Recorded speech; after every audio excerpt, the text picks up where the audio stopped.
you have no more grounds for picking God as the start of this universe versus God as the start of the multiverse versus the God as the start of whatever.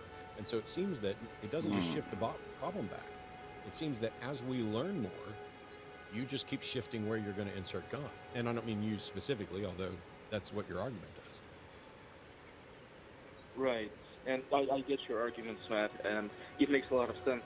But to my point of view, like we keep, as you say, keep finding the answers to these questions. There's always going to be something that caused that other thing.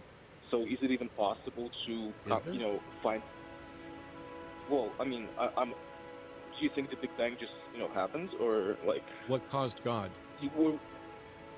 And that would be my question as well. Why God? No, I said Yeah, what caused like God. how. You asserted that everything is going to have a cause. So what's God's cause? Well, that's the problem. It's the same thing. You can remove God, you can say Big Bang, but what created the Big Bang? What created the creation of the Big Bang? The answer I think is it's we How like is don't that? know. Yeah, Max. To Can you say that me, again? that's directly analogous. You're picking one over the other here, but they are in fact equivalent. If we don't know what caused the Big Bang right now, and you don't know what caused God to exist in the first place, what caused? Why should anybody pick your perspective over ours here? What should sway them to your side? What do you have that we don't here? Well, I mean, what will sway me is like evidence, but there is no evidence for what was before. Like I'm saying, like, isn't there? Isn't it impossible to find enough evidence? Because, as you say, once you figure out Hmm. the cause for something, you have to figure out a cause for the cause. You know what I'm saying? So, but you're saying that you don't want to do the work to find the cause of the cause. So you're just going to accept some proposition that you can't demonstrate, that you can't have evidence for. Um, why? Why not just say I don't know? Well, I mean, I'm not really saying that because obviously, well, I agree. I think that the Big Bang theory seems like credible, but we can keep inventing or finding out theories for justification for the cause of these things, but then like it kind of goes on forever, right? And at some point you have to No, we don't. sure. We don't know whether it goes on forever. What if we tomorrow develop a model of the origin of the universe that actually serves as an explanation to say, here's what most Hmm. probably happened, and there's not necessarily an infinite regress. What there may be is the universe always existed in some states, maybe separate from space and time, and expanded in space and time because we don't have an understanding of it. To me, when somebody says, hey, the universe must have some explanation, I agree. The universe must have some explanation. That's my understanding. What are the potential candidate explanations for the origin of the universe? God isn't even a candidate explanation until you demonstrate that there is a God who can do this. And so you're going and accepting an answer, which I don't even see how you determined it's a candidate other than I can't think of anything else and somebody said this is possible. I don't even know if a God's possible. So, if I may, I feel maybe, Max, what you were kind of getting at there was that if, from a naturalistic perspective, you're kind of arguing that if we're proposing there's a naturalistic origin or like a materialistic I'll origin, for put lack of a better overlay, game term, overlay. that Come on. that there is a definitive, easy to understand answer, whereas with God, it might be incomprehensible and not investigatable by science. And to me, if that's the case, what I'm hearing is that given the choice between we might find the answer someday, perhaps even tomorrow, or the answer is not possible to discover at all, you've chosen the latter. And I'm curious as to why that's compelling to you. Like, why would you choose we can't know over we might know? Well, I don't think that it's I don't think it's that I have this not been on this answer game is in a long time. possible to find in a sense. Like you always have to keep going back and justifying like the reason for it. And I disagree that there is as you say, this answer as to how this whole existence came to be, because there has to be like a start somewhere. But the fact that there is a start kind of says that what was before, right? We always keep going back and asking that. Not only do we not necessarily agree that there has to be a start in that sense, a second ago you said that the answer is not possible to find. Erica and Right. I think, are saying we don't know what the answer is, but you're saying you've settled on what the answer is. How can you simultaneously believe the answer is not possible to find and then say, but I think it's a God? Well, because if something isn't possible, then it has to be God. Like, it's kind of the definition. No. You said it's not possible to find the answer. You didn't say that the answer itself was categorically impossible. But are you saying that God is impossible? Where's the brightness? Sort of. I mean, I don't. This is like semantics. I guess I would agree with that. It's not semantics. Is it possible that a God exists? And how do you know whether or not that's true? Well, I mean, we don't know. But even if something exists, what is the reason for its existence? But my answer is I don't know. Your answer is because God.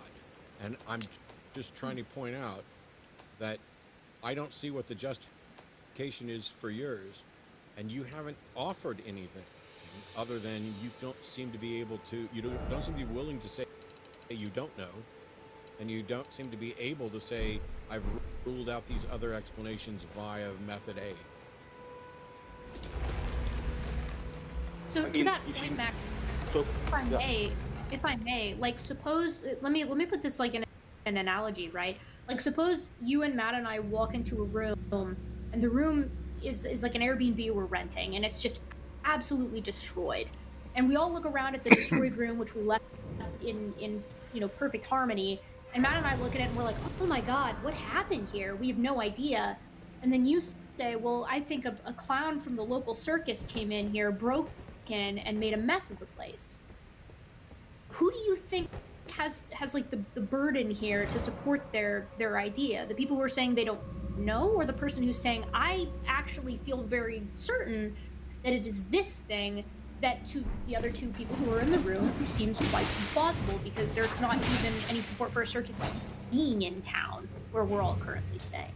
So do you see where Matt and I are coming from here? Where we're saying like, okay, you're supposing that you know what the cause is and that the cause is God, whereas we're saying we're not sure. I don't think it's unreasonable for us to ask why you feel that way and to provide some actual support. Of course, here we go. First death. Well, what is convincing to you about that, as opposed to just saying, I don't know, we'll see, we're working on it?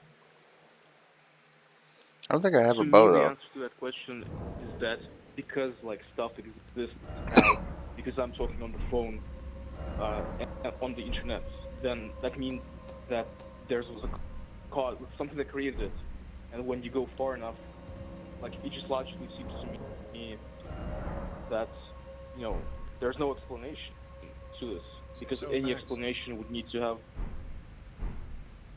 Max, do you understand that when you say it just seems like, you're not actually providing any explanation? You're only just restating that you're convinced. So let me skip this. If you don't have, or if you can't give a reason that's going to compel us to be convinced that a God exists, you're now in a position. If you're atheist, you're already going to be convinced he doesn't.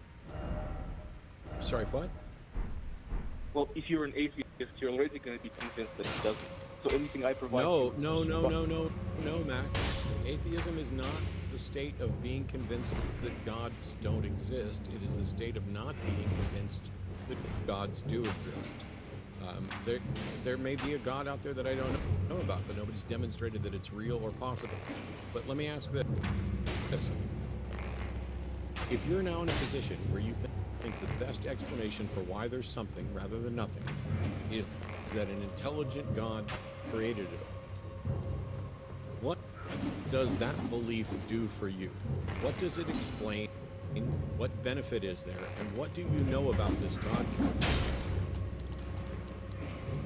Well, the benefit is like organized religion in terms of mobilizing like resources, uniting people for like a certain cause, and So that my view is that organized religion is not a benefit that people suspect, but isn't it possible that there could be a God agent creator of the universe that is not one of the ones worshipped by religion? yeah, of course.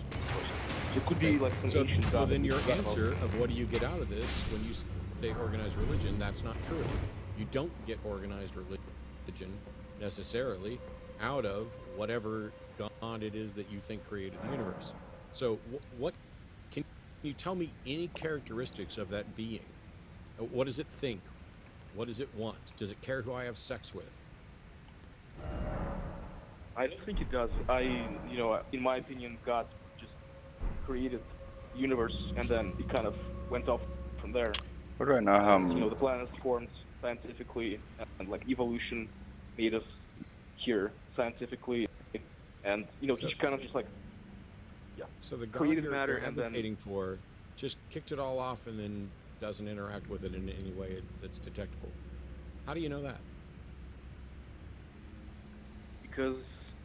because stuff exists and that has to be an explanation why, because It has to be? it's How did you determine well, that it has to be? We went from you prefer it because you're not willing to say I don't know. How on earth you have a God that you have literally no characteristics for that according to you think has done nothing after creating everything, and then you're saying it has to be the case that this being created everything. I've never been logically, because logically no logically my ass.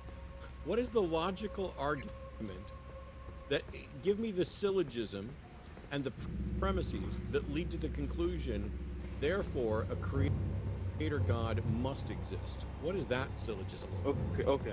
I'll give it to you. The argument. Motherfucker. I exist. I was created by my parents. They were created by their parents.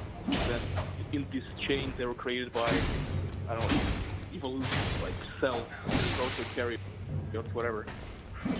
And if you go far I suck at this game, man. enough, Forgot how there's hard no this is. stoppage, right? You can say, hey, at the very end, Max, I'm going to that- stop you because you're not presenting a syllogism at all. A syllogism has premises with major and minor premises that are connected by connecting terms. And there can be nothing in the conclusion that doesn't exist in those premises. You started with, you exist. I agree, you exist. Then you said you were created by your parents. I think that's a weird way to use created, but I would agree that the explanation is your parents had sex. And yes, we can trace that back to the origins of life, which we don't necessarily understand. And then you just say, if you keep going back, it must be a God. I'm asking for a syllogism that demonstrates with premises that it must in fact be a God. Like that wasn't even the ballpark of the syllogism. Well, I don't know what a syllogism is. I don't know what the definition is. I probably thought looked it at was that. like an argument. Well, It is. you're using these big words to make me look like a fool. I'm sorry, what? You're using these like big words to like intellectually assault me because obviously I'm not like. So now debater I've like sat you. here and repeatedly asked questions, and because I asked about something that you didn't know, you're now accusing me of assaulting you intellectually to make you look foolish. I will stop talking now, and you and maybe Erica won't make you look foolish, but I guarantee you, I'm not the one doing it. So, Max, I get, if syllogism and stuff like that, maybe if you're not coming from, you've not done like a philosophy class or whatever, take it, like, that's totally fine. But I think maybe then the response should have been when Matt asked for that, say, okay, these aren't terms that I'm familiar with, can you explain them? And I think Matt would have been happy to walk you through it, or just either say, okay, maybe just explain it, to however you feel comfortable, and then we could have moved forward with that. But to me, kind of listening for a minute here, I struggle to see why a god here is parsable from just a force or a phenomenon that we don't understand. Like, why are you ascribing like godlike characteristics to it rather than just saying, okay, well, maybe what kicks everything off, and that is indeed the nature of the universe, and we're not dealing with like a Big Bang, Big Crunch, eternal recursion there.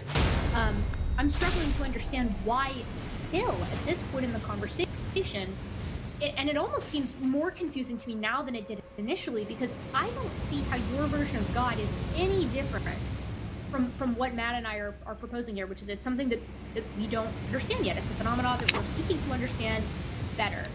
And your version of this is it's a god, and they're not understandable, and they also impact our lives exactly zero. It is just an initiating force that kicks everything off. Could you please explain to me how that is, like, what makes that God versus just a characteristic of the universe that we don't understand? Why can't we investigate it? Because, well, that's the trying to understand. What you said is like I agree with that. God is just a placeholder for something that's impossible to know because this alley, if it keeps going forever, that's like it makes no sense, right?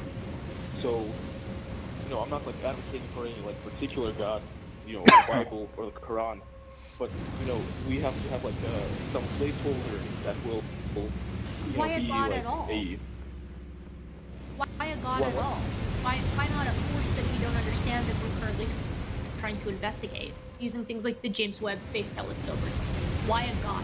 What about that term?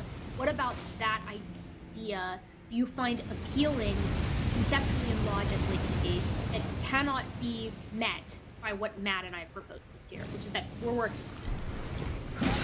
Oh, fuck. In theory, I think it can be the same as you say. Like, there is This like, game is so hard.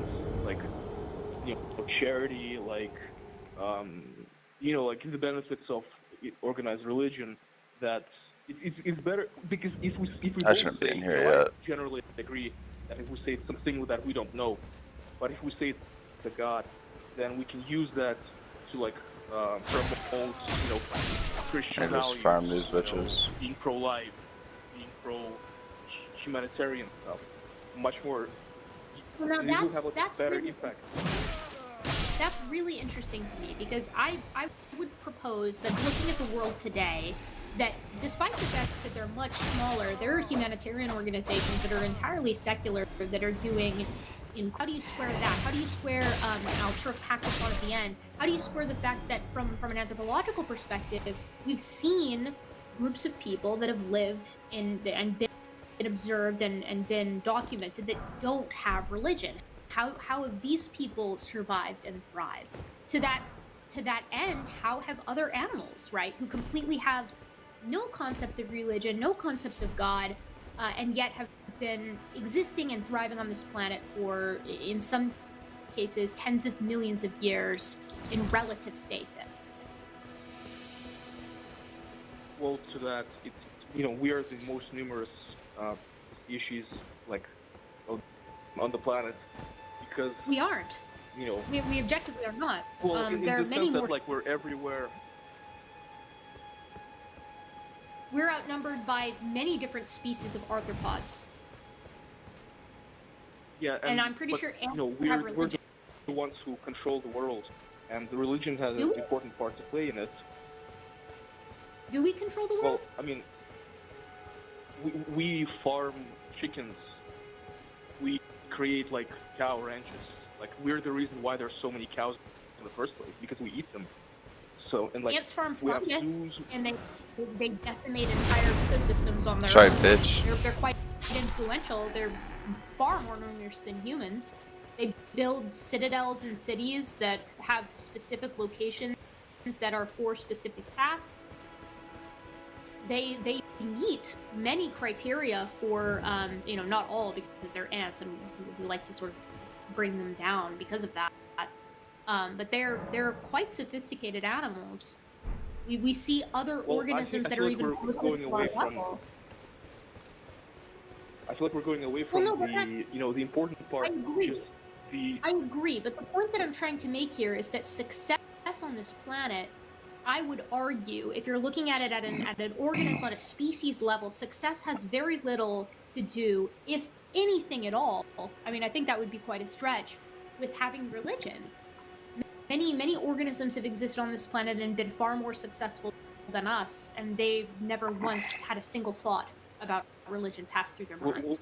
So Like which one? my question, like the era of the Mesozoic, the entire Mesozoic, you had dinosaurs rule the earth. Many species were incredibly long lived, never once had a religious thought in their mind. If you want a more contemporaneous example, Homo erectus was around for 2 million years, and we have absolutely no evidence for religion from them, almost analogously But to none how of them humans. ever went into space.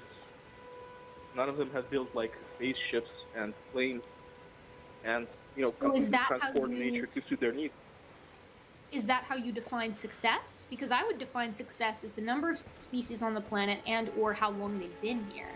Because we're on a fast track towards I extinction define it here. differently. We've only been here 300,000 years. We've only been industrial for, I don't know, less than 300. I'm also confused at how you can have a God that creates everything and then does nothing else and say that's a foundation for a religion and religion is important and we've gone to space. What religion sent us to space and how did it do that? So for the first question, I think it's irrelevant which religion it is. It's just that it's a natural, like justification, like explanation why it seems that why the world exists. And So it could be Islam, it could be. If I may here, Max, So you don't care what's about what's true? I mean, I'm a deist. I think God created the world and then He went away. Didn't do anything else.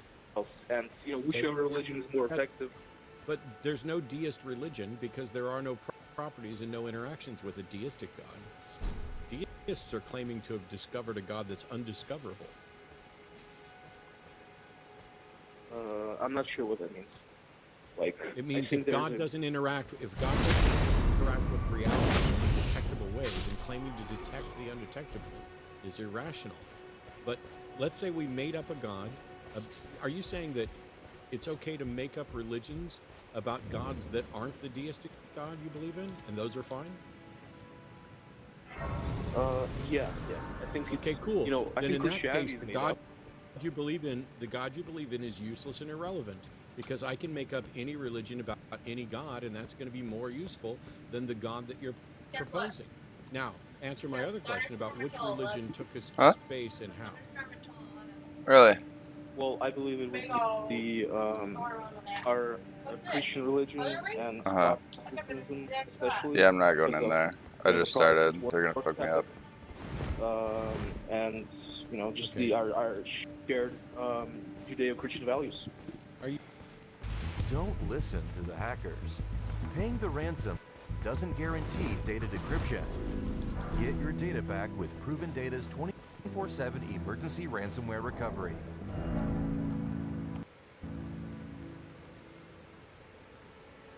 When I say which religion took us to the moon and how, the very notion that you come back with, well, Protestant work ethic, how dare you suggest that all of those, like Carl Sagan and others, didn't have a decent work ethic? And so when I ask you, of course they had a work ethic. Of course they helped get us to moon. And so now we've established that people who are Protestant may or may not have a good work ethic, and people with a good work ethic may or may not be Protestant, and people with a good work ethic may or may not be contributing to get us to the moon. So you have a bunch of useless assertions, none of which demonstrate which religion got us to the moon or how. And if I may, Max, I'm saying moon is directly antithetical to the ideology that you're proposing here, right? Like when we first proposed the moon project, like going to the moon and the space race in general, there there were a great many people who were like, no, that's not doable. You can't actually do that. That's not something within the grasp of humanity. And it was the people who said, no, this is something that if we investigate, we can actually go forward and accomplish it, that made it happen. And that's directly antithetical to what you're proposing about investigating the origin of the universe. Right? You're the person who would have prevented the space race from going down. You would have been the guy who was like, no, sorry, it's not doable. We can't make it happen. We don't understand how to get ourselves to space now. Oh, therefore, we will never understand it. It's not understandable. And it's weird that the same religion, it's weird that the same religion that imprisoned Galileo for daring to suggest that the Earth wasn't the center of the universe is the one that you think took us to space. I didn't say Catholicism took us to space, and maybe my words were taken out of context. America. Yeah, because you said Protestant. It's not out of context for me to hear Protestant when you say fucking Protestant. But now you switch to Catholic. Okay, what about the Catholic religion I did switch to got Catholic. us to the moon? No. Excuse me? I'm saying I didn't switch to Catholic. I said that it's the Protestants' work ethic and Judeo-Christian values that our Gotta founders sneak this have, guy. You based the just whole said Constitution Catholic. on. You literally just said Catholic. Okay, well, in that case, that's not what I meant. I meant that our Protestants. Here, why don't work we stick a pin in this and you go off and think about what you meant and you call back in. That way there's no chance that I'm bullying you by giving too many questions, and you can call in and explain which religion sent us to the moon, how they did it, how you know they did it, and why doesn't matter whether or not that religion is true. But let's save it for another time because I've got other theistic callers. Sorry, what? The founding fathers were deists. And some of them were deists. Some of the founding fathers were deists. Some of them weren't. Why is the religious view of the founding fathers relevant at all to how we got to the moon? Do you know that they also kept slaves? Well, it was normal in Do you know that they also kept slaves? Yeah, of course. Why don't you bring that up? Why don't you bring that up and say that it's slavery that got us to the moon? Because we abolished it in 1865. Because you're cherry picking. I don't think that's why. It's because you're cherry picking. You should look that up while you're looking. I'm gonna move on to another caller now, but thanks, Max. Okay, thank you. Bye, Max. Appreciate the call, and as a reminder, this and all the shows on the Line Network are caller-driven call-in shows. We're happy to hear what you believe and why, but by the time we get to a certain point where we're probably just running in circles and retreading the same thing over and over, it's better to stick a pin in it and go off and think back to something else. Because there's also other people waiting, and I don't want to be rude to them any more than necessary. So John in California is a scientist and engineer who's developed a belief in God, wants to know what we think about it. So, John, welcome. You're on with Eric and Matt. Hey, happy Sunday. How are you? I'm all right. Doing okay? Yeah, sorry. Just I had the phone down. I wasn't expecting to be on. So I wanted to tell you guys a little story. I grew up in a Catholic household and went to Catholic schools all during my upbringing. And, I was religious as a child, but when I was in my teenage years, I rejected it and I became an atheist. I ended up going to a state university, which obviously is a totally secular institution, and I studied engineering there. And I went through some experiences as an atheist that caused me to be open to a spiritual point of view and to accept God. And the most easily relatable of those is that I started to find four-leaf clovers in a pattern that I Oh my would call God. statistically anomalous. Oh And my I now have God. a wallet with like over 100 of them, and I haven't like looked for them, and so that seemed to be kind of what a religious person might call a sign. And so I haven't joined a church or anything, but I'm just open to a spiritual point of view, and I find that when I'm open to what feels like God in my life, when I explore that, even if I take a scientific approach to exploring it, it leads to positive results. So, And I had haven't one really question. discussed this with anyone. Yeah, go ahead. You're talking about what you perceive to be the statistical likelihood of four-leaf clovers. What are the odds of finding a four-leaf clover if you just had to guess? Well, I Googled it, and it usually comes up as around 1 in 10,000 clovers. Is a A four-leaf clover. 2017 study said it's a little closer to 1 in 5,000, but sure, 1 in 5,000 to 1 in 10,000. How many bits of clover do you think you've seen versus how many four-leaf clovers you've had? You've beaten those odds by how much? Well, yeah, I mean, I get what you're saying. The thing that makes this meaningful to me is that I haven't actually looked for these. It's just kind of, I'll glance down and see one there. Okay. And so I started to collect them. I don't know. Maybe Erica knows. If you live in a particular area, the clover that you're likely to run into could be just genetically predisposed to producing more four-leaf clovers, right? Yep. So But it even if it could be drift, right? Like you could have that, but then it also could be that for whatever reason in the area you live in, there's Is some it? kind of selective Are benefit my to windows having four closed? They leaves, gotta be, right? right? Like you don't know that perhaps I just to throw my hat in the ring on this one, right? Like it could very well be possible that the area Uh-oh. that you live in is very predisposed to four-leaf clovers. I don't even think you need to appeal to that, right? I think that this is nothing more than like an attention survivorship bias, right? There's a word for it that's just not coming to my mind right now, right? When I was a kid, I saw that I would look up at the clock when I was trying to fall asleep when Too I was slow, in Mr. Sledgehammer, elementary man. school. One day I looked at it and it said 9/11, right? And it was pretty close to when 9/11 had actually happened.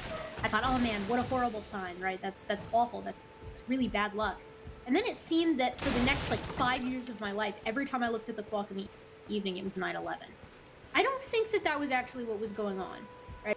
I think that what was actually was going on. 420 all the time. Yeah, see, yours is more fun than mine. But like, what was actually going on is that 420 and 9/11 are very memorable numbers that show up on clocks. And so when you see them, they stick in your head, and you're like, God, how many times? You don't think to yourself, when was the last time I saw 8:52 on the clock? Because that number doesn't mean anything. At least to me, it doesn't mean anything. A four-leaf clover is something that is widely appreciated to symbolize luck. Right, it's widely appreciated in cultures here in the West to be related to things like good fortune. And so I don't think it's surprising that after the first clover you found, you were like, oh my God, a four-leaf clover, what good luck. Where's your And stupid every ass time you saw a wolf? four-leaf clover since then, you were like, holy crap, these are so many four-leaf clovers. That motherfucker saw me. Without the actual numbers of like, and I know that you don't have those on hand, and that sucks, because I would actually be very interested, like how much are you beating these odds by here, right? But if I had to bet, I would bet that you're seeing a lot more clovers than the ones that you're picking up. And the fact that you're picking up all these four-leaf clovers is nothing more than the fact that four-leaf clovers are very memorable, and you take them or you appreciate them every time you see them. And it sort of created a very clear pattern in your mind, because humans are perhaps the best, if not the best, current pattern seekers on the planet. We see them wherever we go. We see them in wood grain. We see them in the clouds, right? I want to make sure I give John a chance to respond, but the point that I was eventually going to get to is this. John, if I gave you the max benefit of the doubt, and you happen to find a 4-leaf clover literally every time you left the house, it didn't matter where you were going, at some point, for every day for 365 days, at some point in every one of those days, you weren't out searching clover for 4-leaves, but every one of those days, 365 days in a row, you found a 4-leaf clover somewhere. What would be the best explanation for that? How do you know that's the best? To me, that doesn't get me to God, or even in the Right. ballpark.